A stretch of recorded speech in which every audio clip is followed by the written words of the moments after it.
Well, CPR and AED are both crucial techniques for responding to sudden cardiac arrest.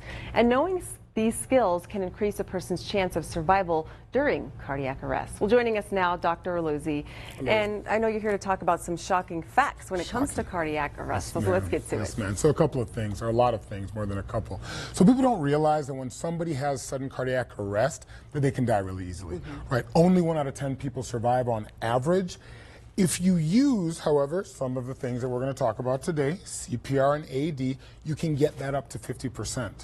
One of the shocking things that people don't realize that a lot of these sudden cardiac arrests actually happen at home. It's 7 out of 10. And so that's why it's really important. A lot of times you and I talk about prevention. This is action steps. And I think that's important for people to understand. Well, what are some of the signs we should be looking for? So the biggest difference is, you've heard about a heart attack, right? The chest pain, the numbness to the arm, they might be short of breath, rapid heart rate, really different with a sudden cardiac arrest. These are people that stop breathing, they're unresponsive, and they need immediate CPR and AED, and that's why the difference is so clear. Well, how does hands-only CPR work and CPR training work? Talk about the difference between the two. Yeah, so in the quote-unquote olden days, right, when I was a med student and all the rest, you talked about, hey, you got to do the 5-to-1, the 10-to-1, the pumps, and then the breaths. It's different now. If you don't have any training, you got to hit that chest, right? And there's a tune that you can do. It's usually the Bee Gees, Staying Alive, Shakira's Hips Don't Lie, Beyonce's Crazy in Love. That's about 103 to 130 beats per minute, and that's what you got to do to get perfusion. The unfortunate thing, that only lasts for about 2 minutes. And then you got to give those breaths. And that's why it's important for people to know CPR if they're in and around other people that may be at risk, or just to know it, right? I think it's always important. There's some things that you should just know.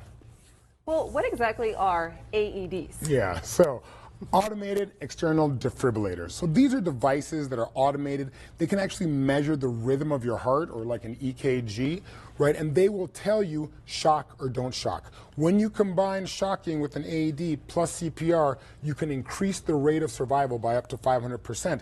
Anyone can use them. You don't need any special training. And I'm not saying that this is a training time that we're going, but we're going to show people an easy way to find them and what to do. Well, where are they usually found? They're found everywhere. And so as a physician, whenever I travel, whenever I walk into any building or any space, I look for them. Whether I'm at a gym, at a mall, at an airport, those are all the different places that you can find them. They should have them. If you don't, and especially if you're a parent or a PTA member, tell your school, hey, why the heck don't we have an AED? It's important to have. Okay, well, are the instructions easy to follow? Super easy. Press the button. It's a big green button.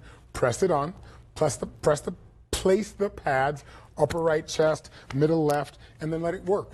It'll talk to you. It'll say scanning, and then it'll say shock. Press the button, boom, really simple. Like all those things you see on TV, the pit and all the rest, but this does it for you, so you don't have to learn how to read a rhythm. Okay, that does seem pretty simple. Where can we find helpful resources? So you can find helpful resources all over the place. There's a lot of cardiologists, there's a lot of places all across the community. What I really think people should sort of focus on from the takeaway from today, if you're going somewhere, where's an AED?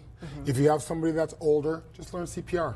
Right, it's a weekend class. You can get at school, churches, restaurants do them. Just learn it. You can save a life. Really important. I learned a long time ago. I think I need to take a refresher course just to be on the same And the side. music is cool too, right? Yeah. Bee Gees, Staying Alive, Beyonce, Shakira. It's great. Hips don't lie. Yeah, exactly. We can do all Hips that. don't lie. Exactly. Dr. Lozzi, thanks for your time today. Thank you. Appreciate it. Let's get to